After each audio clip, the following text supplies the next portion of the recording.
Hi guys, this is Nada from Techtesters, and today I'm going to do a very short review of the MSI GeForce RTX 2060 Gaming Z graphics card. Keep in mind, all the products in these short reviews have been tested extensively, but if you have any extra questions, please leave them in the comments below, or if you want to see the benchmarks, just hop onto our website. So this is MSI's high-end RTX 2060, and it's actually a younger brother of the 2070 Gaming Z that we have right here.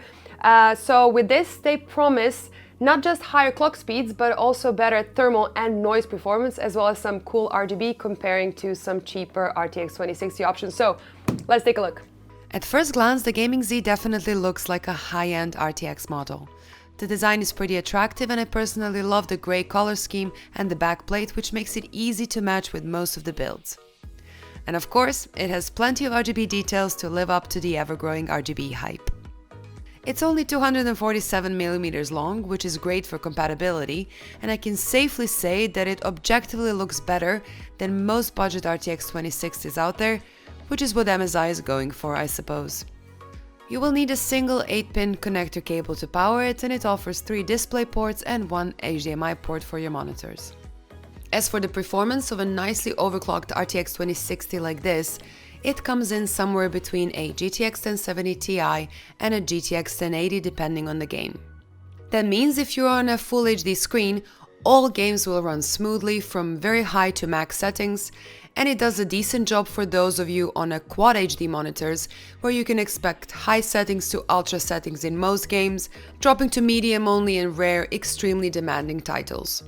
For 4K gaming, an RTX 2060 will fall short, and you're better off buying at least an RTX 2080. When we put it against a couple of other RTX 2060s, we can see that the Gaming Z overclocks itself above 1900 MHz, which is a lot higher than the specs suggest. The average clock speed is slightly lower than the Gigabyte Gaming OC Pro and the ROG Strix model, but we don't really weigh these numbers as they do vary heavily from sample to sample. As for the efficiency, it's about on par with the slightly larger Gaming OC Pro from Gigabyte.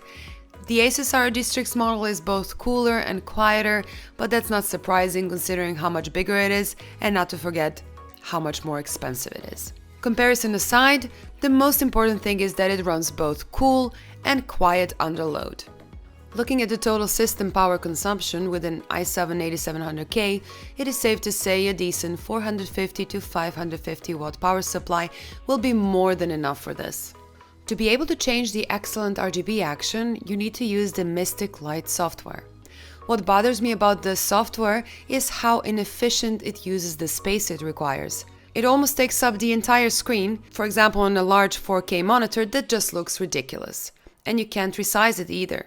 I do love the fact that there are 24 different RGB effects to choose from, but it just makes no sense that MSI splits them in 4 pages, with most of the application just being useless space.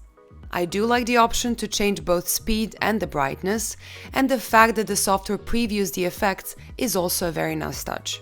It is functional, but there is clearly some room for improvement. Overall, Gaming Z is a very solid RTX 2060 card. It looks great, it auto-overclocks itself beyond what you would expect on a budget 2060 card, and it does that quietly. Now, the only question is, what is MSI going to do with prices? Because currently it's either really hard to find or they're way too expensive, which is logical because this card just came out and it usually takes a few weeks before the prices settle down. Now, if it becomes too close to a price of an RTX 2070, it's just going to become very hard to recommend. But if MSI keeps the pricing to a reasonable level, this card is going to be subjectively and objectively a solid choice.